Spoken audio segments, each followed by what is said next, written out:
O problema que eu vou mostrar a seguir é muito bom para que a gente exercite nossa capacidade de resolver problemas utilizando laços de repetição. Vamos a ele. Implemente um programa que calcula o valor aproximado da função cosseno de x por meio da expressão. Então aqui nós temos que o cosseno de x, sendo que x é dado em radianos, pode ser aproximado por meio da soma de infinitos termos desta série. Então aqui o que nós temos? Menos 1 elevado na n, dividido por 2 vezes n fatorial, vezes x elevado na 2n. Então, para que a gente consiga entender como resolver esse cálculo, vamos prestar atenção no seguinte. Aqui eu tenho que n varia de 0 até infinito. Então a primeira coisa que nós temos que prestar atenção é impossível escrever um laço de repetição que tem infinitas iterações, já que a gente quer observar um resultado na tela. Então como é que nós podemos de fato pensar na resolução desse problema? Vamos dar uma olhada aqui no Excel, onde eu fiz alguns cálculos. Então vamos imaginar que o valor do x é 1,5 radianos.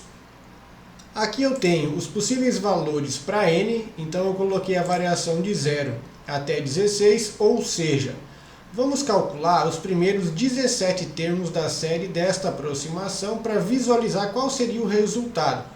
Então aqui eu estou considerando que um termo é menos 1 elevado a n dividido por 2n fatorial vezes x ao quadrado, aliás, x elevado na 2n. Então tudo isso aqui é um termo. Tá? Então cada vez que eu vario o valor do n, eu estou calculando um novo termo que deve ser acumulado, que deve ser somado.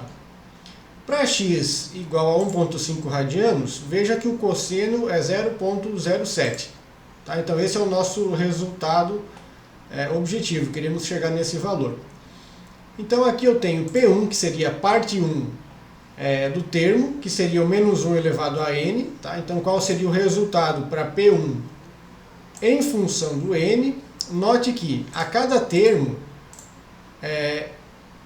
esse 1 apenas tem o seu sinal trocado. Tá? Então significa que a cada iteração, ou eu vou adicionar o termo ao somatório, ou eu vou subtrair o termo que está sendo calculado ao somatório. Então a única função desse menos 1 na n é justamente calcular o sinal do termo em questão.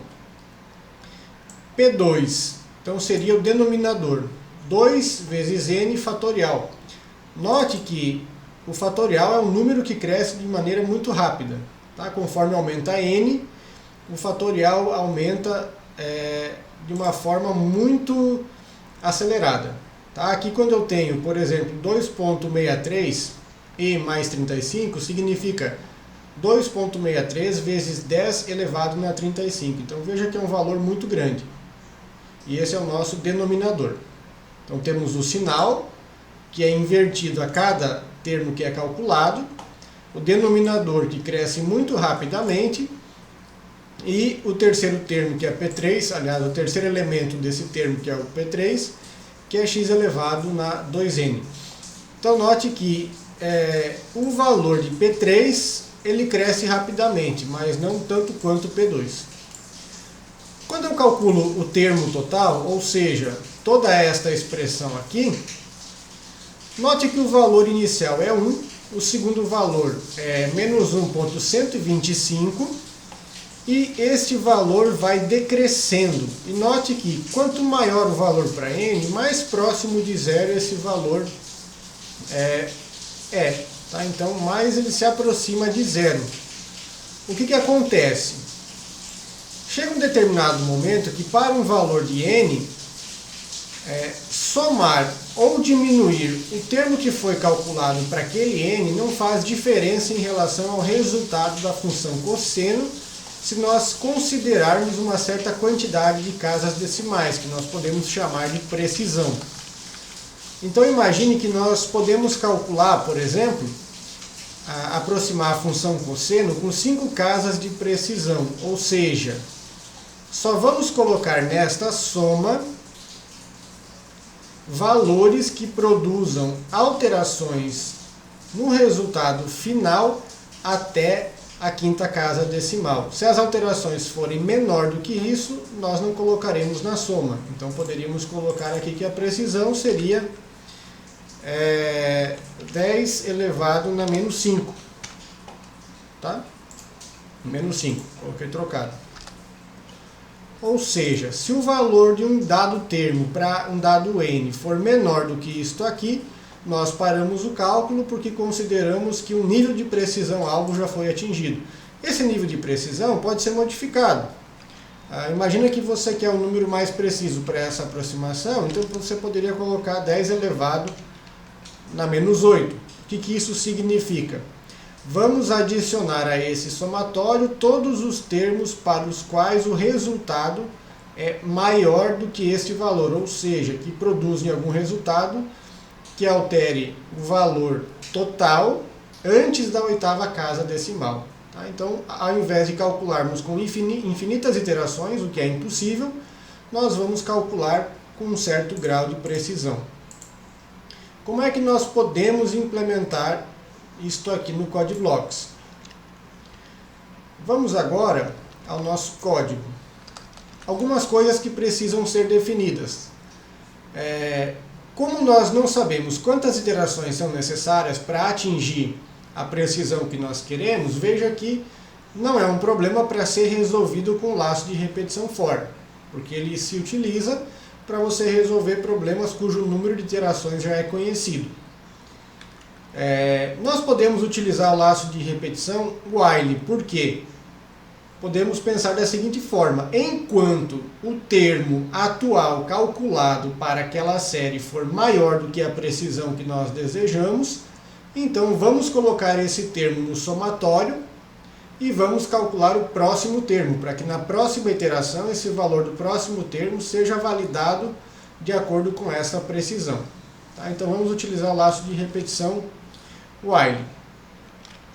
Então, no primeiro momento, temos uma variável x, onde o usuário vai informar o ângulo que ele deseja em radianos.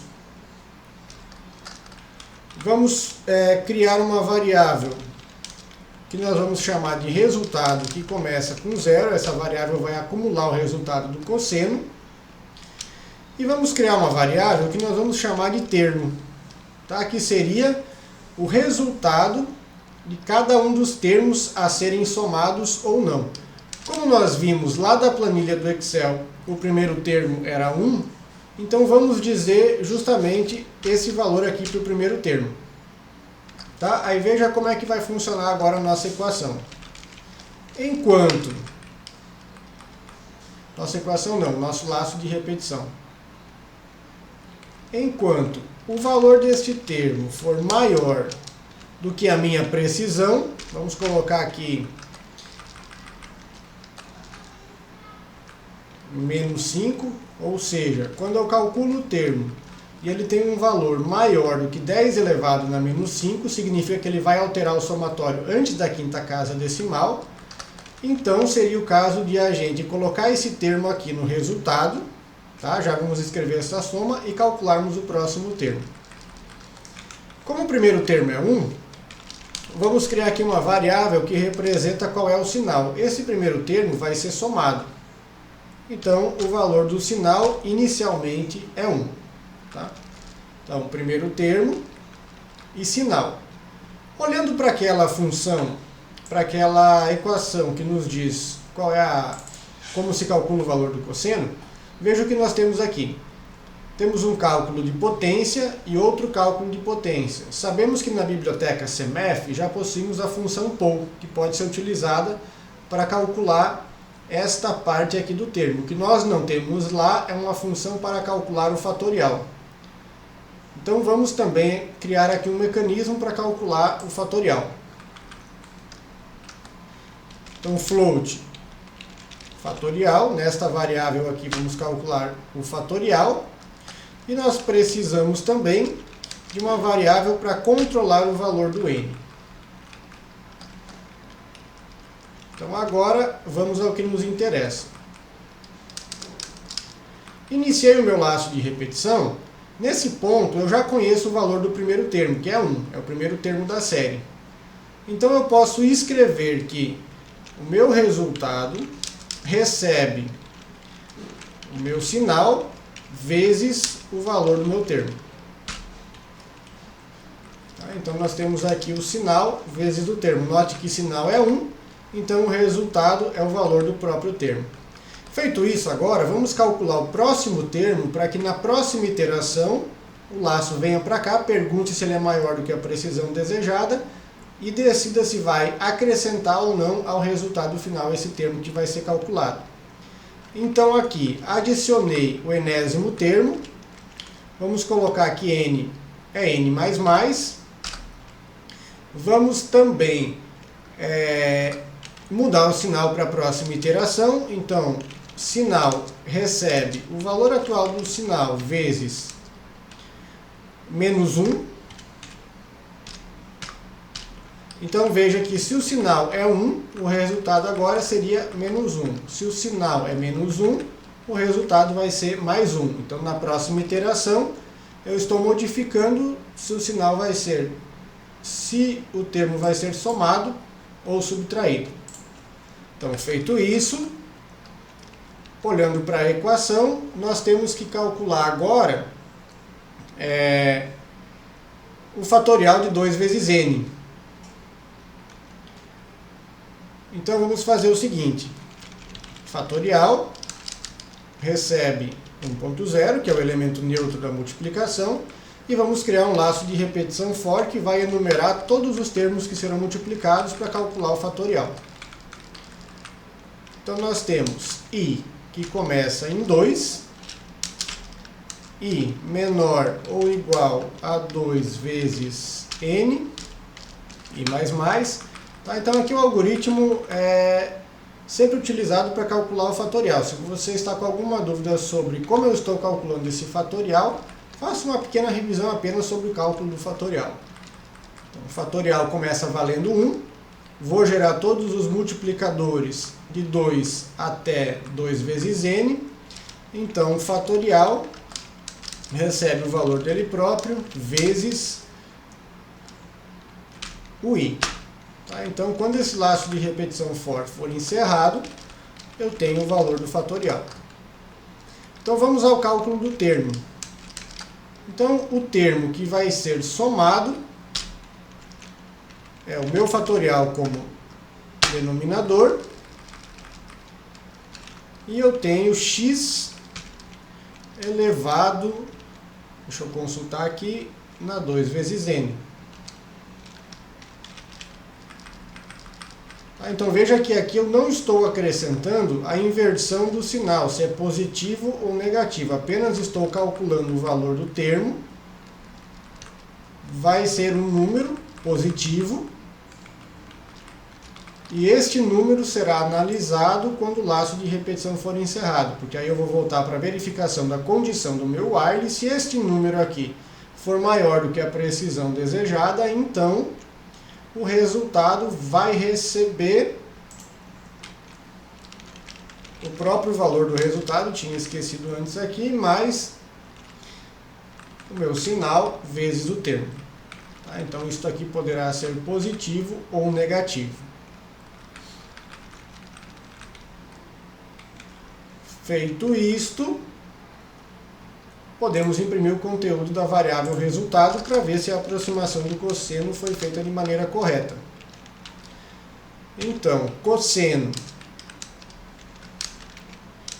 de x igual ao valor da variável resultado. Vamos compilar. Tivemos um erro. Sim, está dizendo que a função poll não foi encontrada. Precisamos colocar o include para a biblioteca CMF.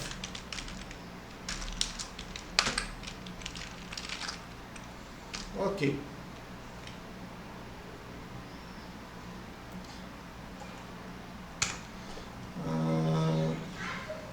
Claro, faltou eu fazer a leitura aqui do x também. Já vou revisar o código todo. Então, informe o ângulo sem x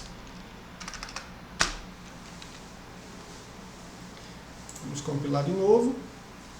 Então, nosso caso de teste era o ângulo 1,5. Então, veja que a aproximação foi feita da maneira correta. Então, o cosseno de 1,5 é igual a 0,07, tal qual nós tínhamos no Excel. Então, o que acontece? Veja que foi uma aproximação muito rápida. Como é que nós trabalhamos? A variável x é utilizada para o usuário informar o ângulo.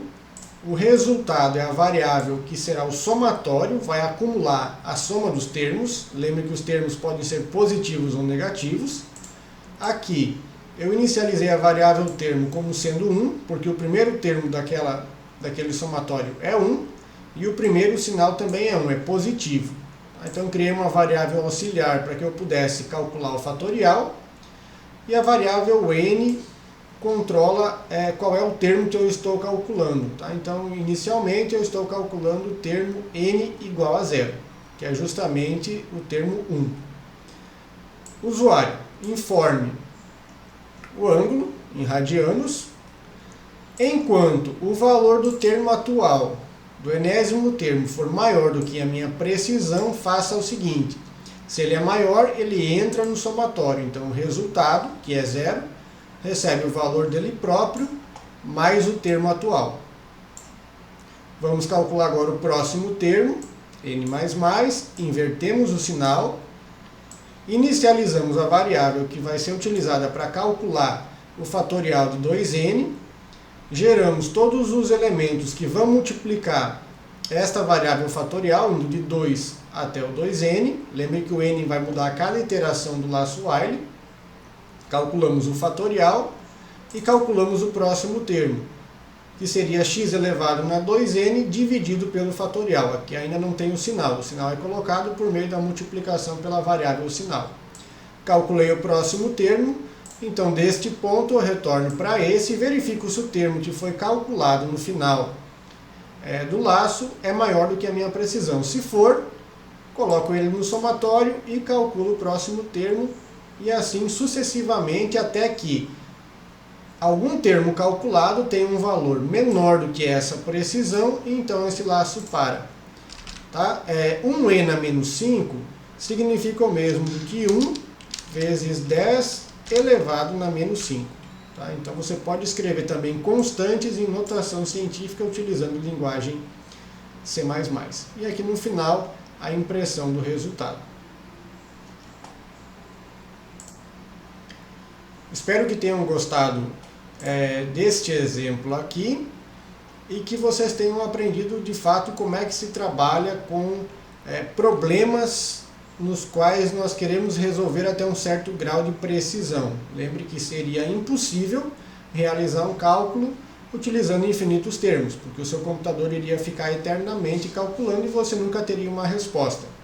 Esta precisão que nós utilizamos aqui, ela deve ser escolhida com muito cuidado, de tal forma que ela seja boa o suficiente para o problema de aplicação do seu programa. Tá? Então, geralmente na engenharia, nós trabalhamos com um nível de precisão que seja adequado para garantir que o projeto vai funcionar.